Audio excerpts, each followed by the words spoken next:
Welcome back, America. Ellis Cannon right here at PCNC on Night Talk. Big show for you tonight. Glenn Meakem is here, business leader, conservative talk show, radio host, and much more. Entrepreneur, venture capitalist, very successful. We're going to be talking to him momentarily about all things budget and more, debt ceiling and more. So make sure you keep it here. Get ready to go, class. There's a lot to get to. Get out the pen and paper. For that matter, start the transcription right now. We have Savannah Guthrie with NBC Nightly News on what the president had to say today. Off the sidelines and into the deficit debate, the president laid out his proposal to get the nation's fiscal house in order. Any serious plan to tackle our deficit will require us to put everything on the table and take on excess spending wherever it exists in the budget. The president set a goal of reducing the nation's $14.2 trillion debt by $4 trillion over 12 years, less than his own fiscal commission had recommended. 3/4 of the savings would come through spending cuts, the rest from increased tax revenue, raising taxes on wealthier Americans, and reforming the tax code to close popular loopholes. The president called for a $770 billion reduction in discretionary spending over 12 years, $400 billion in defense spending, and another $480 billion from Medicare and Medicaid. But where exactly the savings would come from is not yet identified. The president invited the architect of the leading GOP plan, Congressman Paul Ryan, to the speech, then ripped Republicans for proposing to slash the deficit by sharply limiting Medicare and Medicaid, health care programs for the elderly and poor. I don't think there's anything courageous about asking for sacrifice from those who can least afford it and don't have any clout on Capitol Hill. That's not a vision of the America I know. Let me just say, I would say this is not even a plan. This was a speech. Republicans were quick to return fire, saying the president was short on specifics. We're getting into the partisan attacks and the rhetoric with one concrete proposal on the table, which is raising taxes. Okay, that gets us started as always. Love those packages. They tell us the what, and now we're going to engage a conversation to at least give a perspective on what it all means. Joining us is Glenn Meakem, successful entrepreneur for sure. As a matter of fact, he was a chairman and CEO of Free Markets back in the day, founded in the mid-'90s, sold it about 10 years later, and has gone on to great things, including the venture capital firm that he has and the talk show that he has, the conservative talk radio show. Always a pleasure, Glenn. Thanks so much for being here. Alice, it's great to be here. Thank you. We got a lot to talk about, don't we? We do. A lot to talk about. Yeah, let's start with what your impressions were. You saw Congressman Ryan step up to the plate. Looked like he couldn't get to the mic fast enough. What were your thoughts? Well, the first thing, two thoughts off the bat. Number one, the report was wrong from NBC. That wasn't it wasn't a $4 trillion cut off of the current budget, which is $14 trillion. That's our current debt. Our current national debt is $14 trillion, almost the size of the entire economy. The president was not proposing a $4 trillion cut against that. He was proposing $4 trillion cut against the rate of increase he's already planned. How's that different than what Ryan suggests? So, well, basically, Ryan's suggesting a much larger cut, but, you know, the budget deficit right now is going to increase by, our national debt's going to increase by $1 trillion or more per year. So you go out 10 years, we're going to have a $24 trillion national debt. It's going to be much larger than our economy. It's going to be much larger than the debt was as a percentage of our economy than it was after World War II. So we're going to have a debt crisis, basically. So, you know, this was only a discussion about slowing the rate of the increase in the national debt. And of course, he said he's going to take things off everything should be on the table, and then he took Social Security off the table, he took Medicare off the table, he took current tax rates off the table, he took education spending off the table, he took research and development off the table. So the president contradicted himself many times in this speech today. Okay, now you say speech, and of course Paul Ryan says that, and Lauren's got a great graphic we're going to get to momentarily. I looked at it as more of a framework. I'm not necessarily offended by him coming out and leaving the particulars to others, particularly because we now see that is his way. I'm not so sure I'm always in agreement with even how he manages it, maybe not as publicly engaged, but nonetheless, that is his way. Like a CEO, I've gone. Yeah, no, I wouldn't criticize a president at that level for laying out a framework, but I would say there wasn't even a framework today. He said basically we're gonna reinstitute the Bush tax rates that he ratified himself just 4 months ago. Now we're going to raise those, and he said there's going to be $1 trillion, and he said we'll only raise taxes on the rich. And when you get in the numbers, he said there's $1 trillion of tax, of increased revenue from taxes over 10 years or 12 years. And that's just not true. You can't get that much from only taxing the, in quotes, rich. Isn't it a little unfair, though, for guys to take a shot at that step that he took at the end of last year when he made the adjustment on the tax cuts? I mean, he was trying to play ball. At that point, he knew exactly what the election results were, obviously. Right. He looked like he was being more conciliatory, more centrist, and now it's being jammed up his nose as something that was wrong. I mean, on the other hand, he made it very clear back then, look, I'm not in favor of all this, but at that particular moment of time, he went with it. Is it a little unfair to give him a hard time over it? I don't think so. He was in favor of it. Now he's not in favor of it. The bottom line is that when push came to shove, at a real moment where he had to make a managerial decision, he went ahead with the tax. He kept the tax rates right where they are now because he knew it would tank the economy. He knew that raising taxes would crush the economy this year and next. So he extended the tax rates. And now he's saying, oh, well, out a few years, sure, I'll raise tax rates. But when push comes to shove then, guess what? He won't be able to raise tax rates then either because it'll tank the economy then. You know, when you raise tax rates, you don't necessarily increase tax revenue to the government. Because when you raise tax rates, you take money out of all of our pockets and you shrink the size of the economy. John Boehner says today, or late today, that we're not going to have a plan that involves taxes. And we're going to be speaking momentarily in the course of our conversation about how very difficult it is to keep everybody happy here.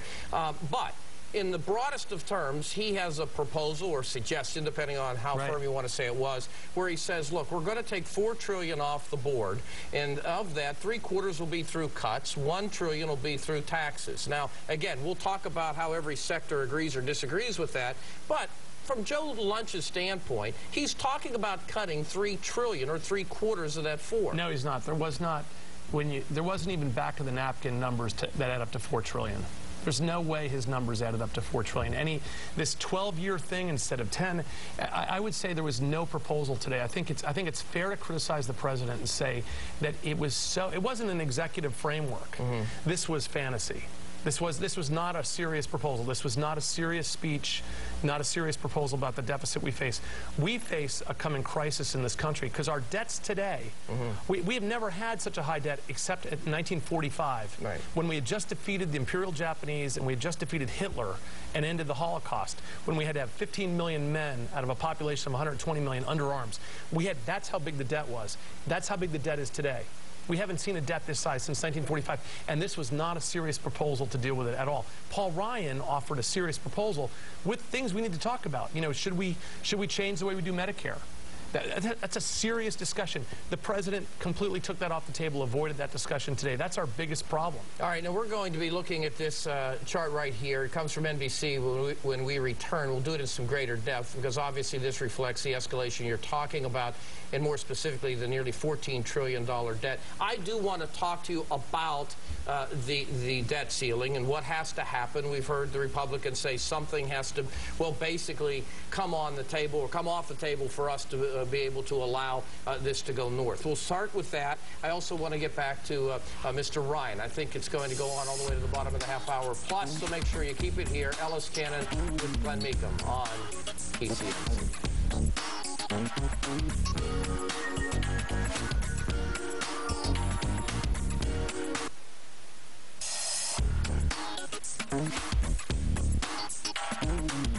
All right, the president spoke today, and he gave at least as loosely defined as you can imagine, according to Mr. Meakem, a vision of what to expect when it comes to his budget of 2012. We're going to get to that again. We'll join that conversation in a moment. What happened over the last couple of weeks? What did you make of how they closed down business for 2011?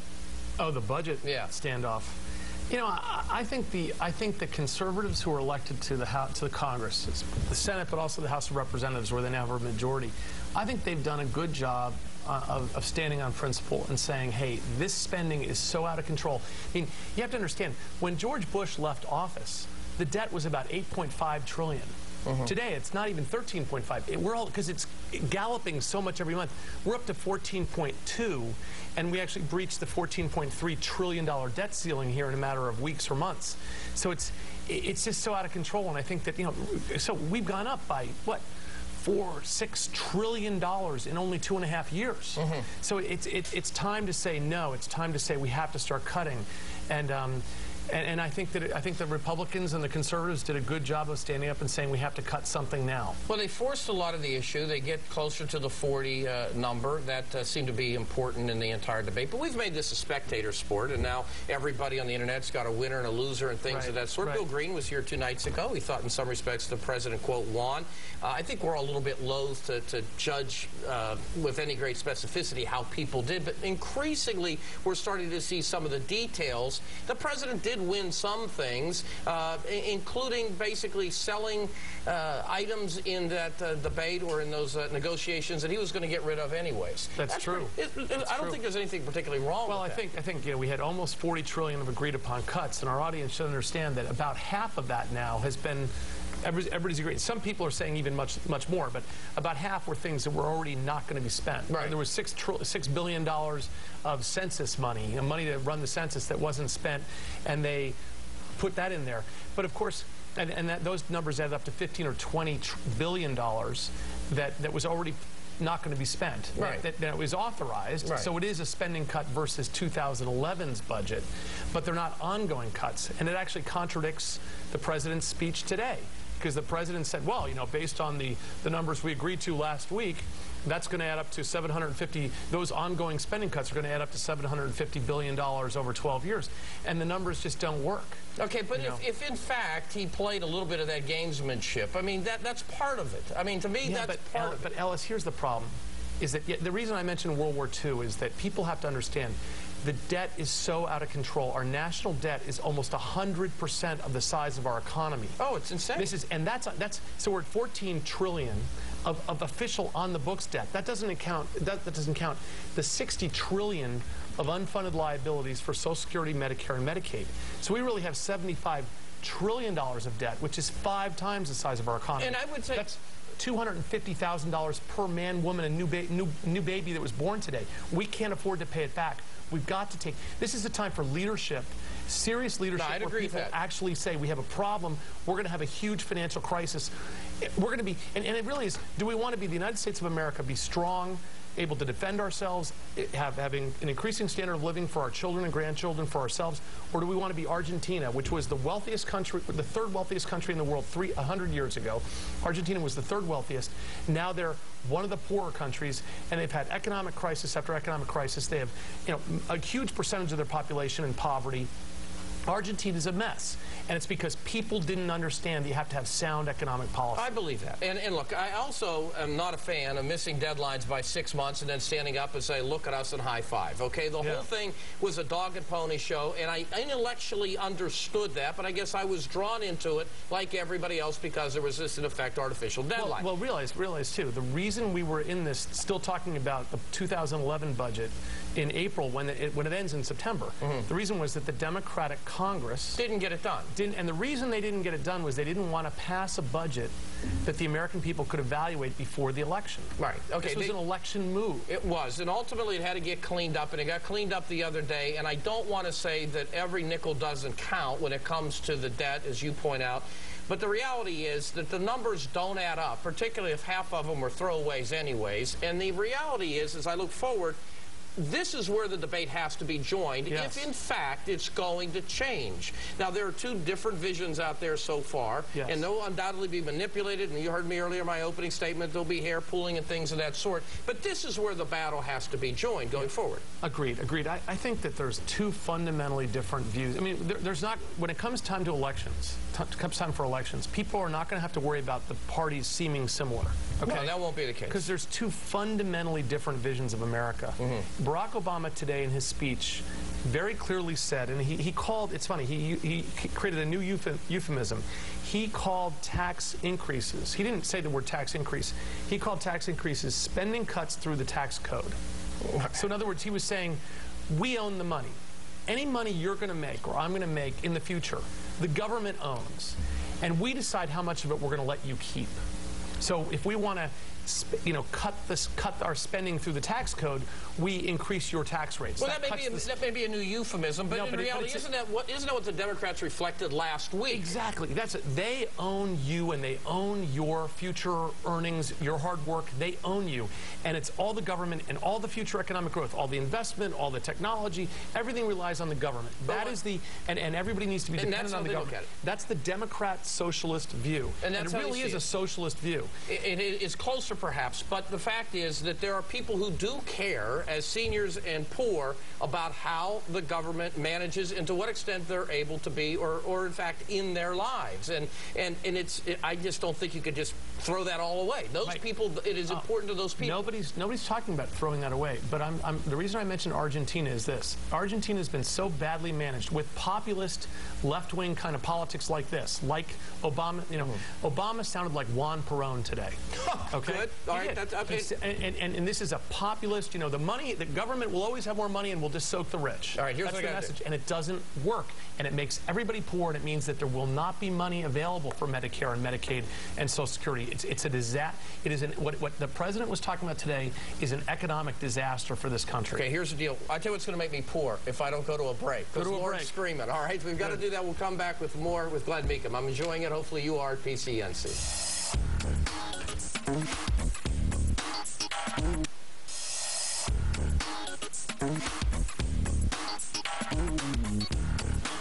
Great conversation on and off the air with Glenn Meakem, Ellis Cannon. You can catch his radio show. It's all over the world. In the meantime, why don't we continue the conversation with him concerning the debt ceiling and more. Andy Masek is here. We're going to be talking about Ben Franklin. Maybe we could bring Andy in right now and ask him how Ben Franklin would have dealt with all this. Now, here's something the president said today. Their vision is less about reducing the deficit than it is about changing the basic social compact in America. That's a little accusatory, but on the other hand, I suspect you would believe at some level that's true, at least as it relates to the government's role. Well, I think the president wants to change the basic social compact. I think he wants to take this from being a nation where we rely on ourselves and we work hard and we own, it's our money.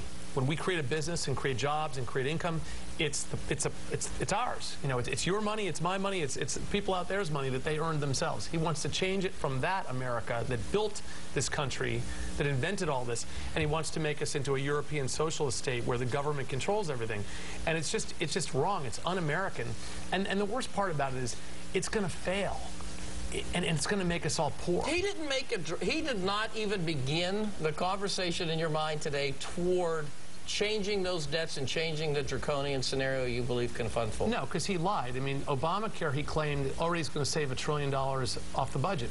When the Congressional Budget Office, even with all the strange, weird, double counting and other assumptions, the CBO has already said it's going to cost $250 billion.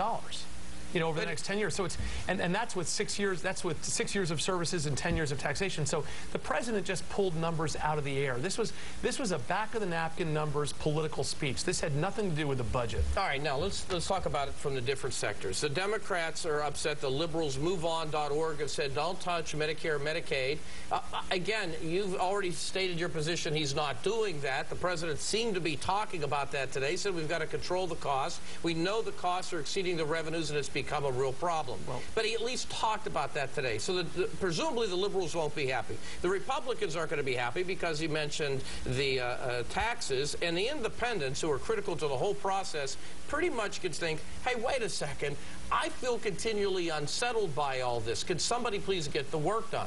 So I'm not so sure anybody feels very good right now. Isn't that, in some respects, a good thing if you're just joining the conversation? No, I think you have to understand it. If MoveOn.org was critical of the president today, it was just theatrics to try to position him in the center, because this was an extremely left-wing socialist speech. And I'll give you an example on medical care, which we're also concerned about. The president said that he would cut $1 trillion from medical care on top of the Obamacare already. And he said he would do that through two techniques. The first one he mentioned was cutting the cost of prescription drugs. And he said the government would use its purchasing power to cram down prices. That's what he didn't use exactly those words, but that's what he said. That means the government's going to cut funding for drugs. That's what that means. The other thing he said is that we will use commissions. We'll create a big commission, and we'll try to hammer down the cost of actual care, which means rationing. So he basically said, we're going to take Obamacare, put it on steroids, everything's going to be controlled by the government, and we're going to ration care. And if you want that, then you're going to have, you know, Canadian and British results. And of course, we all know that anybody who gets really sick in Canada with their government-funded, government-controlled plan comes south. You know, when I had an employee once, when his mother got sick with cancer, first thing he did was brought her south to get treatment because there was no treatment available in Canada. Right. I mean, that's the future that Barack Obama is talking about. Well, here's the future he also says he's talking about. That is the spending cuts in Medicare and Medicaid, $500 billion through, I think it was 2023. The numbers are starting to get long even for me. And you look at it, and he says that's in addition to the $500 billion that it will be saved through the health care. Now, again, there are a lot of folks who don't buy into the idea that the health care reform was in any way a cost-saving mechanism. He said in the speech $1 trillion of savings through his health, through Obamacare. Right. And the CBO, the Congressional Budget Office, has already said no, it's not a savings. It's in fact going to cost $250, $500 billion. So that was, he was sort of 1.2 to 1.5 trillion off on that alone. Let's get to the deficit and the ceiling. I think this is fascinating. Again, it's going to be more political theater and drama. We have a deadline in May. They're probably going to push it to July. And the Republicans don't mind that because I think they really want to get a big piece out of this. And you've seen John Boehner talk about this already as a concession to allowing it to go north. However, it's going to go north looking forward under either plan. Now, less so with the Ryan plan, but nonetheless, so people understand, even for some period of time looking forward, this is still going north. It's still going higher. That's right. That's why I started. The NBC report at the beginning of the hour said that this was that the president was proposing a $4 trillion reduction in the $14 trillion national debt. No. He was proposing $4 trillion reduction in the rate in the increase. So the budget is already, his 10-year budget is already bringing the national debt to $24 trillion. And he was saying, well, we won't be $24 trillion, we'll be $20 trillion. And it's absurd and it's insane. We're gonna have a major financial crisis. The currency is going to get debased. We're going to have real problems if we don't own up to this like real adults. This was not an adult, mature leader who's ever run anything. This is a guy who's in la-la land. Okay, now let's get to this latter point then, and that would be the idea of getting something from the negotiations from the Republican perspective for agreeing to having the ceiling go up. This has been pro forma for a long time. I mean, I think in the last 10 years it's been okay to go up 9 times. But again, as you point out, the debt relative to the economy right now is terrifying, and so people are more concerned. What would you ask for if you were the Republican? What type of concessions would you want? And I don't know how specific you are willing to be, but tell us type of the things that you would want to get in exchange. I think in order for the and again, I'm not an office holder, I'm not involved in any of these discussions, but I think in order to get an agreement to raise the debt ceiling from this point, you know, from end of World War II levels, I think you'd have to have an agreement to have a really serious discussion about all the spending. So a serious discussion, yes, about defense, but also a very serious discussion about long-run fixes to Social Security, a serious discussion about long-run fixes to Medicare and Medicaid, and then, of course, all the other spending in the budget. And if we don't have a serious discussion about Medicaid, Medicare, and Social Security now, which is 2/3 of the budget, we go broke. Right. Well, and again, that's where you have to take money out of, or you have to make the adjustments. Stuff over here that is smaller numbers, smaller buckets of numbers, that's not going to get it done. I understand that. He at least said today that's what his intention was. He said that, but then he took it all off the table. He said everything was on the table, then he took it all off the table. He did talk about a spending cap, some mechanism that if we don't see a reduction in the debt by 2014, we have a cap. It sounds like we're talking about the National Football League or NHL. But nonetheless, he spoke in those terms as well. Ultimately, if we have the ceiling not raised, we have this, again, draconian consequence. Do you buy that? Well, I think that, number one, people should understand if we don't raise the debt ceiling immediately, the government can make arrangements for a while. There are other... It's so interesting that the Democrats fought so hard not to have any cuts at all, and then they agreed to the $40 billion last week, and suddenly there's all these cuts coming out of the woodwork. You know, oh gee, there's $6 billion here in the Census Bureau, and there's I don't know, $6 billion somewhere else. There was, you know, $20 billion of stuff that's a no-brainer just fell out of the woodwork. If we say no to increasing the debt ceiling, it'll be amazing how creative the government will be in finding all these pockets of money that have been protected. So we will have some months after the deadline where the government will still function normally, and then the government cannot default on its debt. The government has to make its interest payments. So what will happen if there's no increase in the debt ceiling is simply this: the government will have to start cutting programs and making adjustments and facing the situation. So it may not be as draconian in your mind as it's being portrayed. It only gets draconian, I think, 6 or 8 months out. And then, and frankly, you know, we need to have a mini crisis in order to face the facts and get serious, because right now this was saying we need to cut the deficit, cut the overall national debt and the annual deficit, and then taking everything off the table the way the president did today was not mature. It was not adult. It was not a leader. All right, it was a guy running for president. All right, Glenn, I appreciate it. He's already made that announcement. My wife was happy to know that you were going to be on tonight. She's one of the radio listeners. I hope she listens to my radio show on FM News Talk 104.7, Saturday and Sunday morning. And thanks so much for being on. Her and I don't agree on everything, as you probably could tell, but I certainly respect the opinion, and we look forward to having you back. Hey, thanks so much. All right, we're going to be speaking about Ben Franklin momentarily with Andy Mason. We always enjoy that. Heinz History Center. Keep it right here. Back in 2 on PCNC.